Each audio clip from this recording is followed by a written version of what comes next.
दर्शक श्रोताबिनहरू, आज मेरो हातमा पर्न सफल रहेको पत्र छ, जो पत्र लेखी पठाउनु भएको छ सुशान्त पाण्डेजीले। नेपालको घर ठेगाना दाङ भई हाल उहाँ बिरानो मुलुक युएईमा कार्यरत हुनुहुन्छ। दर्शक श्रोताबिनहरू, उहाँले लेख्नुहुन्छ पत्रमा लेख्नु भएको छ श्रीमतीलाई पत्र भनेर, र उहाँको पत्रलाई आज भने मैले प्राथमिकता दिँदै म उहाँको पत्रका हरफहरूलाई यसरी विकसित गर्दै अगाडि बढाउन चाहन्छु। सुनेर पक्कै साथ दिनुहोला, जस्तो लाग्छ त्यस्तै प्रतिक्रिया दिनुहुन विनम्र अनुरोध गर्दै उहाँका पत्रभित्रका शब्द शेरहरू यसरी विकसित हुँदै जान्छन्। प्यारी माया सरस्वती, अशेष प्यार अनि अटुट सम्झनाका तरेलीहरू,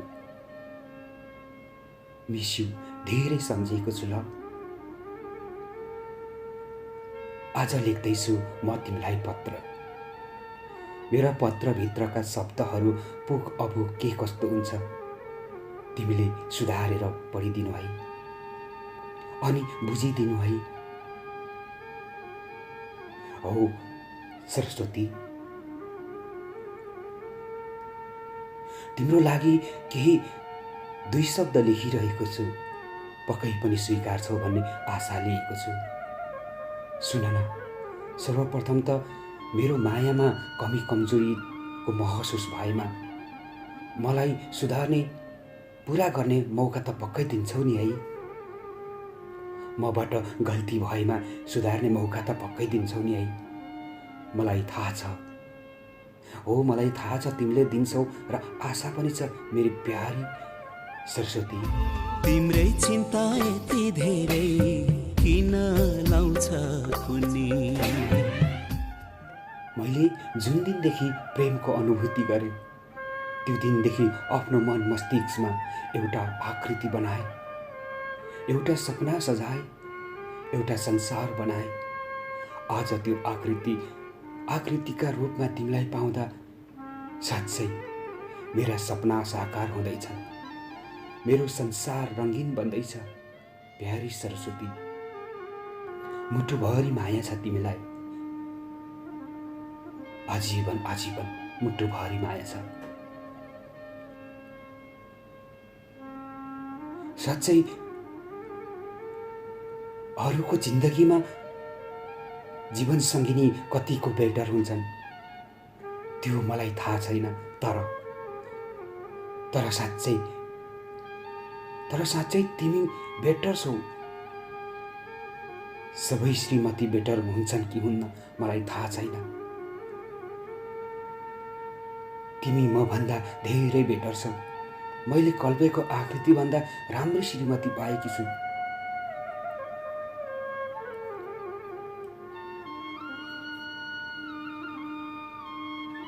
अनि सुन न, जिन्दगी बडो विचित्रको हुँदो रहेछ है। सम्बन्ध अजीब संयोगले गाँसिँदा रहेछन्, केही सम्बन्धहरू स्वर्गमै बन्दा रहेछन्। म लेख्दैछु आज तिमीलाई ती विगतहरू सम्झेर। हो प्यारी, करिब 2060 सालतिर म पहिलोपल्ट कामको सिलसिलामा प्युठान पुगेको थिएँ। जुन काम थियो भलिबल गेम चलिरहेको थियो, त्यहाँबाट साथीहरूको निमन्त्रणा आएकोले हामी बिजुवारदेखि दुम्रीकाँडा जाँदै गर्दा बिग्रिएको बाटो देखेर यो बाटो कहिल्यै आउँदिन, हो यो बाटो कहिल्यै आउँदिन भनेर साथीलाई भनेको थिएँ अनि कसम पनि खाएको थिएँ।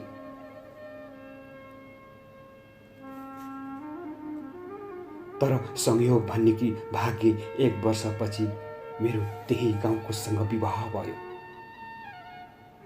हाम्रो परिवारको कुनै सम्बन्ध थिएन, कहाँ कसरी एकजना अभिभावकले हाम्रो भेट गराइदिनु भयो। सम्बन्धहरू किन यसरी नै बन्छन्? किन देखेको भन्दा लेखेको नै पाइन्छन्? किन कोही कसैका लागि जन्मिन्छन् भने कोही कसैका लागि बाँच्छन्? किन प्रेम यति अजीब हुन्छन्? यी प्रश्नका उत्तरहरू कसैले खोज्न सकेन, किनकि तिम्रो मेरो अन्जानमा भेट भएको थियो प्यारी सरस्वती। अनि म सम्झिने गर्छु, कहिलेकाहीँ एकान्तमा टोलाउने गर्छु। मलाई अचम्म लाग्छ,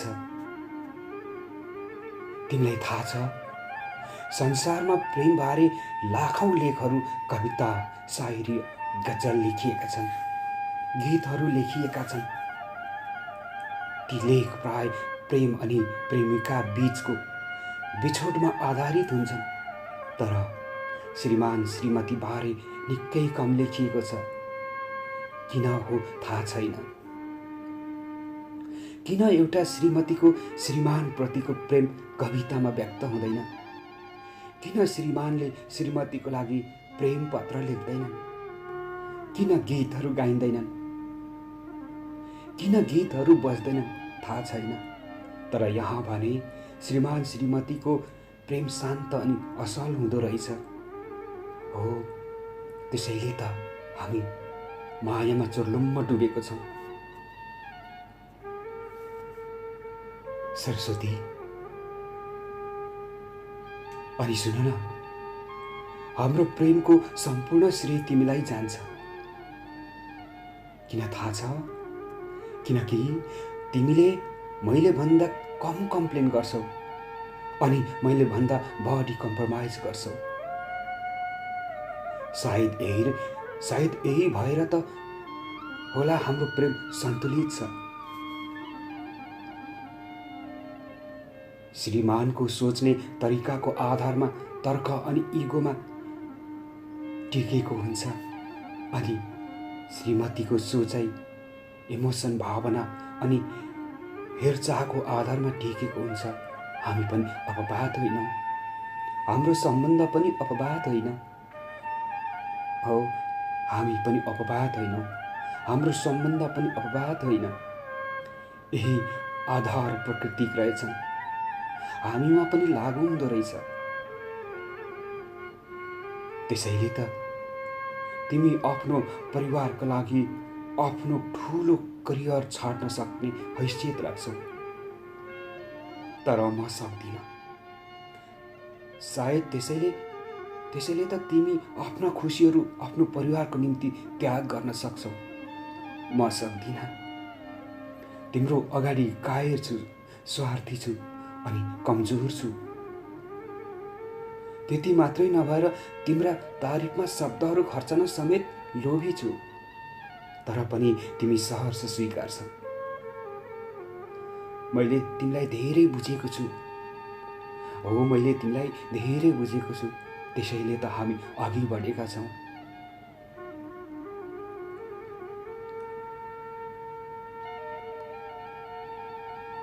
शिव शक्तिको स्वरूपमा महिला बायाँ हुन्छन् अनि पुरुष दायाँ हुन्छन्। त्यही कारण होला तिमी मबाट सोध्छौ। म हरेक कुरामा तर्क खोज्छु। तिमी प्रत्येक पटक हाँसेर बोल्दा के भन्न खोजेको भनेर अर्थ खोज्छु। तिमी बिना अर्थ माया गर्छौ। हो, प्रत्येक पटक तिम्रो फोन आउँदा केही भयो कि भनेर आत्तिन्छु। केही ल्याउनु भन्नुको लागि फोन गरेको कि भनेर तर्क खोज्छु।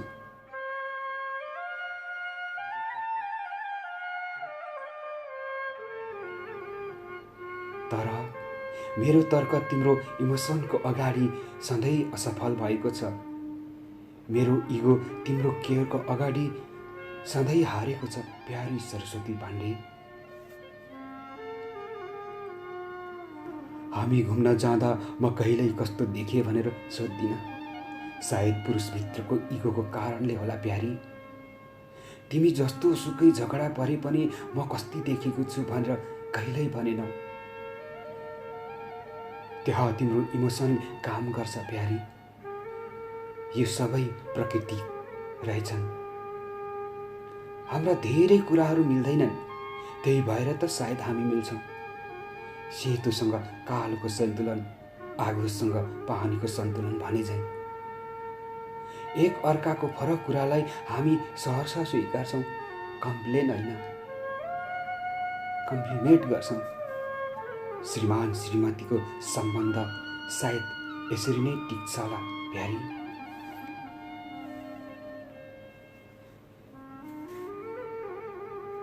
तिमीबाट नै माया भनेको स्वीकारोक्ति हो भन्ने सिकेको छु प्यारी। साँच्चै कमजोरीहरूका लागि स्वीकारोक्ति रहेछ प्रेम। सबैका केही राम्रा अनि केही खराब पक्षहरू हुन्छन्, यही बुझ्न सके सम्बन्धहरू टिक्दा रहेछन्। यसरी नै हाम्रो प्रेम टिकेको छ प्यारी सरस्वती। हो, यसरी नै हाम्रो प्रेम टिकेको छ। तिम्रा प्रश्नहरू मेरो निम्ति निकै कठिन हुन्छन्। बेलुका के पकाउने, के खुवाउने, बेलुका कति बेला आउने, वा ड्युटीमा के लगाइदिने। मलाई सबैभन्दा गाह्रो लाग्ने प्रश्नहरू तिमीलाई कतै चिन्ता हुन्छ कि भन्ने भिर लाग्छ। के उत्तर दिने मलाई थाहा हुँदैन, तर तिमी सोध्न छाड्दैनौ, म टार्न छोड्दिन। हो, यसरी नै मजबुत छ हाम्रो सम्बन्ध, हाम्रो प्रेम यस्तै क्रियाकलापभित्र कहीँ कतै लुकेको छ। नत्र प्रेम कसरी देखाउने? प्रेम भन्ने चिज देखाएर देखाउन चिज रहेनछ, मनमुटु भित्र हुँदो रहेछ प्यारी। हो, मनमुटु भित्र हुँदो रहेछ माया अनि प्रेम। तिमीलाई थाहा छ, हामी खुसी हुन्छौँ, हामी दुखी हुन्छौँ, हामी सबैभन्दा पहिले रिसले एक अर्कामा आफ्नो रिस पोख्छौँ, गाली गर्छौँ। सायद यही भावनाहरूको मिश्रणलाई प्रेम भनिन्छ। सायद यही भावनाको प्रस्तुति नै प्रेम रहेछ। अपेक्षा अनि आस्था बीच प्रेम कहीँ कतै लुकामारी खेल्दो रहेछ प्यारी। जिन्दगीको अनगिन्ती यात्राहरूमा जिन्दगीलाई डोर्याउँदै हिँड्ने क्रममा यही बीचमा हामी आमा बाबा पनि बन्न पुग्यौँ। कहिलेकाहीँ अरू धेरै परिचयहरू सँगै हामी श्रीमान श्रीमती बन्न बिर्स्यौँ कि जस्तो पनि लाग्छ। तैपनि हामी साथी चाहिँ बनिरह्यौँ। साथी छौँ र न, कुनै कुरा शङ्का लागे सोध्न सक्छौँ अनि भन्न सक्छौँ। होइन र, हामीले धेरै देखेको छौँ, धेरै सम्बन्धहरू सोध्न अनि भन्न नसकेर टुटेका छन्। तसर्थ श्रीमान अनि श्रीमती साथी भन्नु जरुरी छ। जब मनमा कुराहरू गुम्सिन्छ तब त्यसले बिस्तारै ज्वालामुखीको रूप लिन थाल्छ। तसर्थ श्रीमान श्रीमती बन्न जरुरी रहेछ।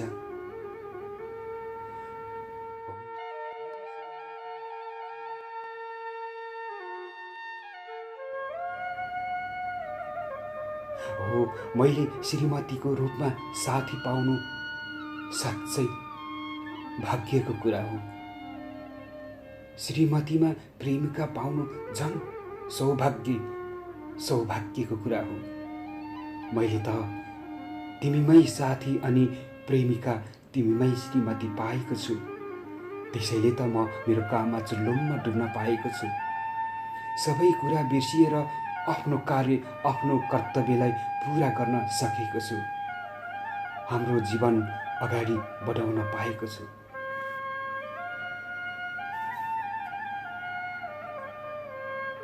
हो, मेरो सफलता तिम्रो लागि मान्ने हुन्छ, तिम्रो लागि म मान्ने राख्छु। अनि मेरो लागि तिमी, अनि मेरो लागि तिमीले मेरो निम्ति तिम्रा सपनाहरू मारेकी छौ। तिम्रो सपनाहरू मार्दा विश्वास गर, तिमीलाई भन्दा बढी पीडा मलाई भएको छ प्यारी।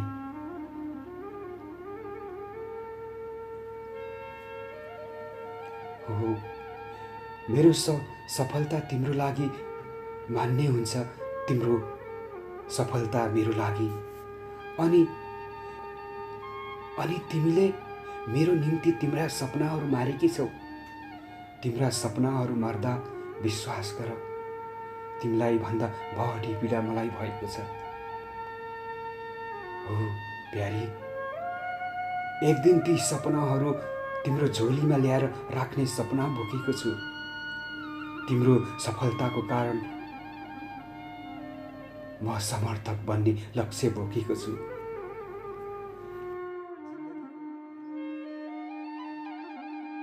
जिन्दगीको यात्रा लामो छ। बुढेसकालसम्मको यात्रामा पुगेर कुनै दिन फर्केर हेर्दा वाह क्या जिन्दगी बाँचियो भनेर देखाउने सपना छ। तिमीलाई हँसाउने सपना छ। तिम्रो हात समातेर जिन्दगीको त्यो मोडसम्म पुग्ने उद्देश्य छ जहाँ हाम्रो जिन्दगीको अन्त्य हुन्छ। हो प्यारी सरस्वती पाण्डे,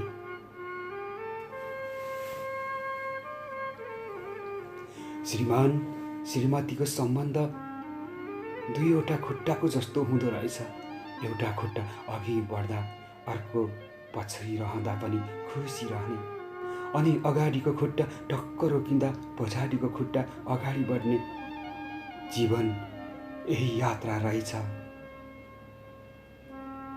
तिमी अनि म यात्री, सहयात्री। यात्रामा तिम्रो साथ छ र न? मलाई म यो दुनिया नै जित्न सक्छु जस्तो लाग्छ। अनि तिम्रो साथ छ र न? म यो समाज बदल्न सक्छु भनेर हिँड्न सकेको छु अनि आवाजहरू उठाउन सकेको छु।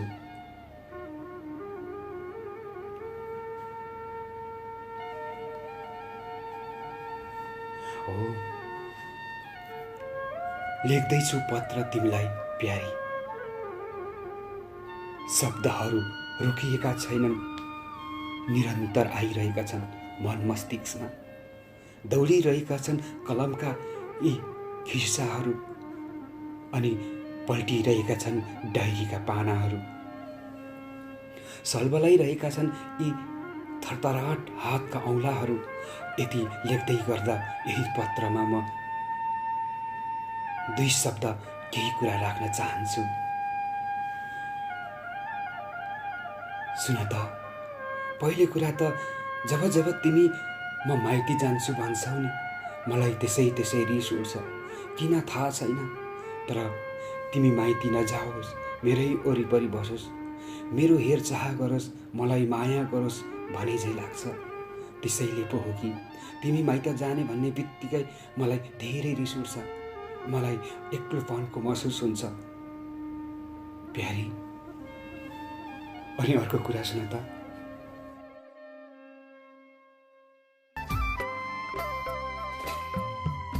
तिम्रै झल्को जतिखेरै किन आउँछ कुन्नी, तिम्रै झल्को जति।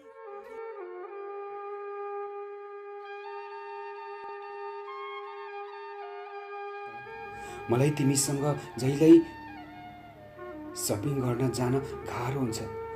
दिनभरि घुमेर केही नकिनी पसलेलाई अनि मलाई उल्टै गाली गर्दै फर्किन्छ। यो बानीको केही उपाय निकालौँ न, हुन्न र प्यारी? अनि साँच्ची समयले पनि नेटो काटिसकेछ। अर्को कुरा, हाम्रो सानो छोराछोरी बाबा छिटो घर आउनु भनेर फोन गर्न लगाएर सोधेका प्रश्नहरू मलाई धेरै मनपर्छ, निकै मनपर्छ प्यारी। साँच्ची तिम्रा ती प्रश्नहरू मेरो मन मस्तिष्कमा दौडिरहन्छन्। हो प्यारी, अनि तिम्रा अनेकौं चाहनाहरू मारेर व्रत बसेर मेरो आयु अनि हाम्रो परिवारको स्वास्थ्यको कामना गर्न सक्ने तिम्रो आस्थालाई हृदय अन्तरात्मादेखि नमन गर्न चाहन्छु अनि कदर पनि गर्छु। हो प्यारी सरस्वती, म सधैँ सधैँ राम्रो श्रीमान बन्ने कोसिस गर्नेछु तिम्रो लागि।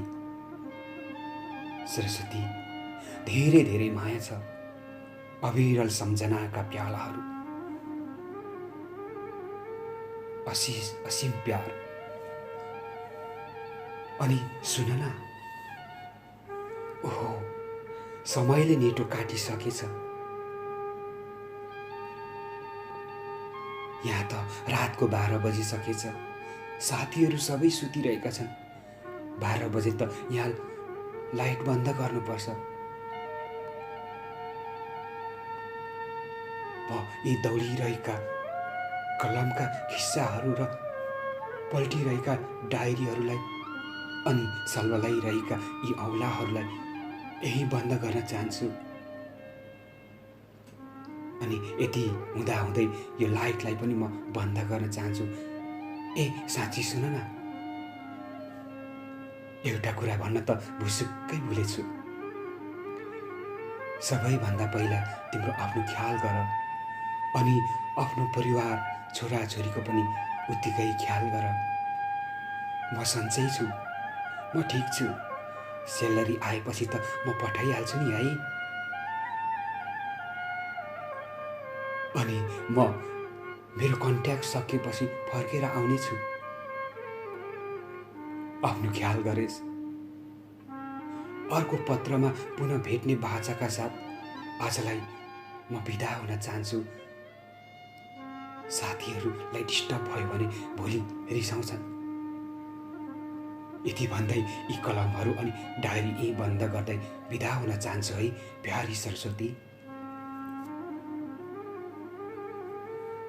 दर्शक श्रोताबिनहरू, शुभ सन्ध्या, सन्ध्याकालीन अभिवादन।